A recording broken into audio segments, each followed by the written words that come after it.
Assalamualaikum warahmatullahi wabarakatuh. Selamat datang di channel Tausiah Ustadz, tempat kita berbagi inspirasi dan ilmu seputar Islam.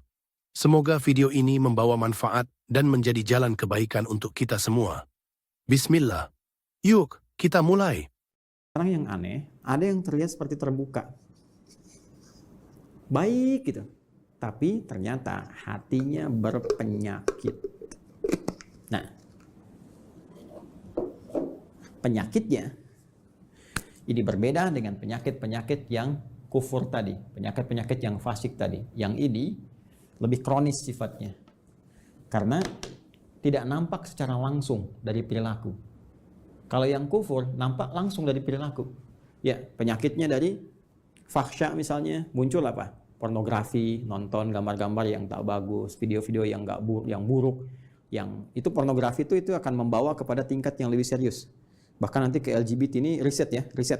Dari riset ini nanti. Jadi kalau dari mohon maaf tuh pornografi itu candu yang sangat luar biasa. Itu pornografi itu lebih bahaya dari narkoba. Narkoba aja sudah bahaya. Ya, apalagi pornografi naik nanti itu pengantar kepada LGBT, itu yang paling bahaya, ke atasnya lagi. Nah ini teman-teman sekalian, itu fahsya, kata-kata kotor, jorok dan sebagainya. Ya, mencuri, membunuh, merampok dan sebagainya itu mungkar. Nah, perbuatan fasik, penyimpangan itu karena sifat-sifat tadi, fahsya dan mungkar. Nah, munafik itu samar sifatnya. Ya, kalau fahsya dan mungkar itu membentuk perilaku. Orang maling kan mencuri, kelihatan perilakunya ada. Tapi kalau munafik itu perilakunya kayak baik, sikapnya baik. Padahal kebaikan itu dibangun oleh sinyal-sinyal yang kotor dari nafsunya. Itu penyakitnya, penyakit yang sangat menarik. Berbeda dengan penyakit-penyakit biasa. Apa di dalamnya? Seperti riya misalnya, hasad misalnya, ya hiqd misalnya, dengki, dendam, riya, sum'ah dan sebagainya. Ini penyakit-penyakit seperti ini. Berbeda dengan penyakit yang ini.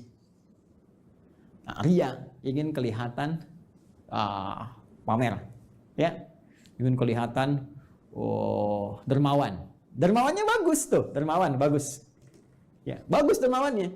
Cuma ingin kelihatan dermawan, jadi nggak bagus.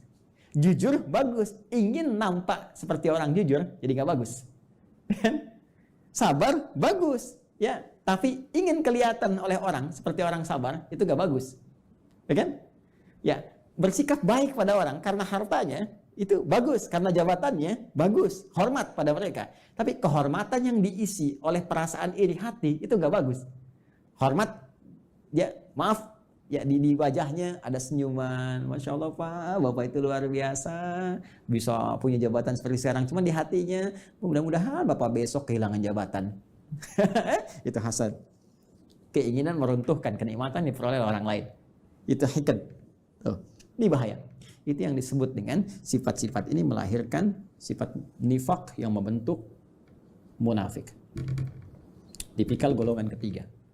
Jadi orang munafik itu sama-sama yang ingin saya sampaikan punya penyakit di hatinya. Punya penyakit di kolbunya. Ya, penyakit yang melahirkan dampak kepada fisik disebut daun. Penyakit yang melahirkan dampak kepada jiwa, sumbernya dari kolbun disebut maradun. Jadi orang yang sedang riya itu maradun, orang yang sedang hasad itu kena penyakitnya maradun, orang yang hiqd, dengki, ya dendam itu maradun, ada penyakit di kolbun. Kalau satu orang, kalau banyak orang, ya maka jamak bentuknya dari kolbun jadi kulubun. Ya, di kulubnya ada apa? Ada maradun. Karena itu kalau ditanya kemudian, kenapa orang munafik itu bermasalah imannya? Kenapa dia menipu dirinya sendiri? Di ayat 9, ya kan? Kenapa dia mencoba menipu Allah dan orang beriman? Padahal tanpa sadar dia menipu dirinya sendiri. Karena di kolbunya ada maradun. Karena di kulub mereka kalau banyak. Karena munafik menular. Kalau banyak orangnya di kulubun. Ya, di kulub hati-hati mereka itu ada penyakit maradun. Maka dijawablah dari pemaparan ini, turunlah kemudian, perhatikan ya, pernyataan tegas dari Allah Subhanahu wa taala yang mendasari pemaparan yang telah diuraikan tadi. Ayat 10. Fi qulubihim marad. Fi qulubihim maradun. Nah, ini fi qulubihim marad. Yang paling menarik di ayat ke-10 ini, yang Allah tekankannya tuh yang ini, khabarnya. Untuk menjawab pertanyaan di ayat 8-9 tadi, ketika Anda bertanya, kenapa sih orang munafik ini imannya bermasalah? Ya, masalahnya apanya sebetulnya? Kan kelihatannya seperti orang baik. Di mana letak masalah di imannya? Maka Allah tekankan, hei, masalahnya di hatinya itu loh ada persoalan. Di jiwanya. Ada masalah besar di hatinya yang nggak sama seperti orang normal. Ini orang nggak normal, kelihatan baik tapi hatinya berpenyakit. Kan? Ya, ini yang ini tekankan. Di persoalan utama orang munafik itu ada pada jiwanya. Ini kembali ke sini tadi ini. Ini yang sedang dikuasai oleh setan dengan penguasaan yang sangat dahsyat sehingga nggak nampak seperti orang-orang fasik, nggak kelihatan seperti orang kafir yang menutup diri, yang jelas perilakunya, ya jelas nih arahnya jelas. Ini samar kelihatannya. Kenapa? Karena ada bahaya di sini nih. Dan bahayanya apa? Jenisnya. Anda bertanya lagi, apa ya Allah jahat? Jenisnya apa? Bahayanya apa? Penyakitnya bagaimana? Marad nih. Fi qulubihim marad. Nah, ini ada penyakit-penyakit samar yang nggak nampak secara langsung, nggak kelihatan. Ya, nggak kelihatan, tapi lewat perilaku itu bisa terdeteksi. Nanti yang bisa melihatnya adalah nilai-nilai keikhlasan. Benar nggak nih? Saya mau menyumbang Pak untuk renovasi masjid. Kelihatannya di sini ada renovasi.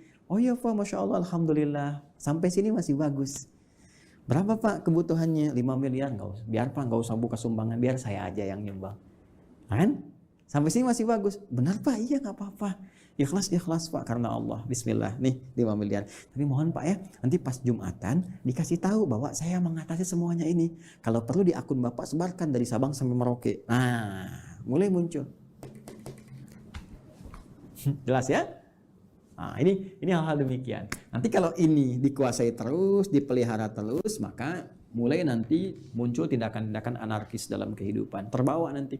Mula-mula nggak enak fisik. Ini penyakit munafik ini berbahaya. Marad itu lebih berbahaya daripada ya, pusing karena penyakit fisik. Ya, telat makan, asam lambung naik, pusing dan sebagainya. Itu obatnya obat fisik. Dawa, minum sesuatu, ya, enak, nyaman, sudah selesai.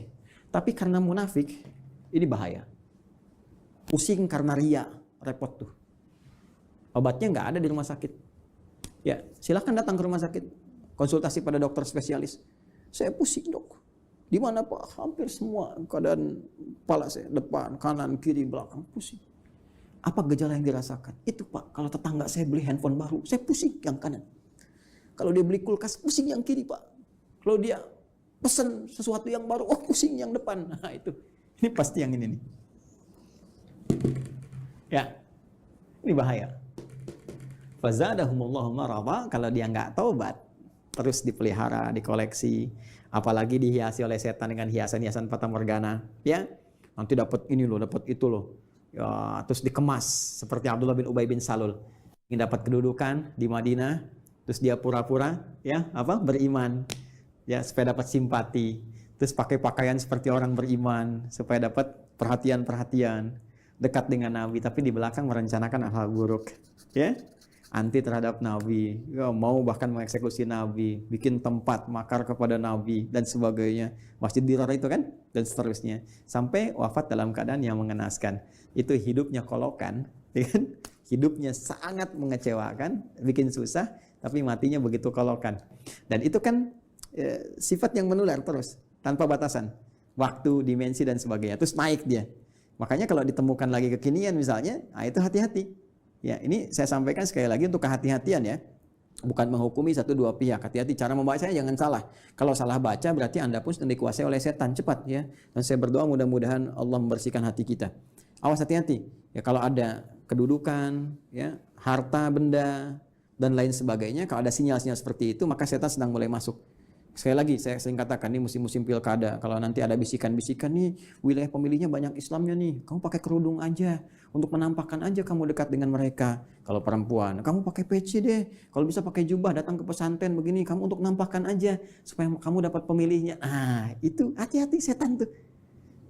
Katakan pada jiwa Anda, kamu jangan main-main dengan setan. Bilang aja, kamu set, jangan main-main, kamu ingin men-set saya. Jangan main-main dengan setan, gitu kan? Kalau saya mau muslim, saya jadi muslim yang sesungguhnya. Saya pakai peci beneran. Bahkan ini menjadi momentum saya untuk bertobat kepada Allah. Kalau saya dipilih, saya akan jadi pemimpin yang benar. Ya, saya akan dipilih pejabat yang benar. Jadi muslim yang benar. Nah itu. Ya, pun demikian hati-hati kalau sedang bermasalah.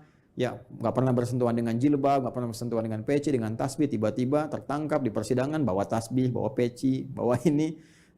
Kalau motivasinya bagus, jalan untuk bertobat baik. Tapi kalau dorongannya udah untuk menarik perhatian hakim, juri, supaya ada kasihan, unsur kesolehan, pakai aja ini. Itu pun dikuasai oleh ini kalau tidak ada perubahan yang berarti. Ya, ingat saya menyampaikan ya sebagai gambaran objektif karena dari dulu ada seperti ini. Kalau muncul lagi sekarang, berarti kita bisa hindari. Ingat ya, kita tidak menghukumi satu atau dua pihak, tapi pelajaran kita bersikap objektif untuk melihat dan mengoreksi diri. Kalau ingin berubah, alhamdulillah. Kalau tidak, itu pilihan, tidak pernah ada paksaan. Ya, ini cara membacanya. Terima kasih sudah menonton. Jangan lupa like, share, dan subscribe untuk mendukung dakwah ini. Sampai jumpa di video berikutnya. Wassalamualaikum warahmatullahi wabarakatuh.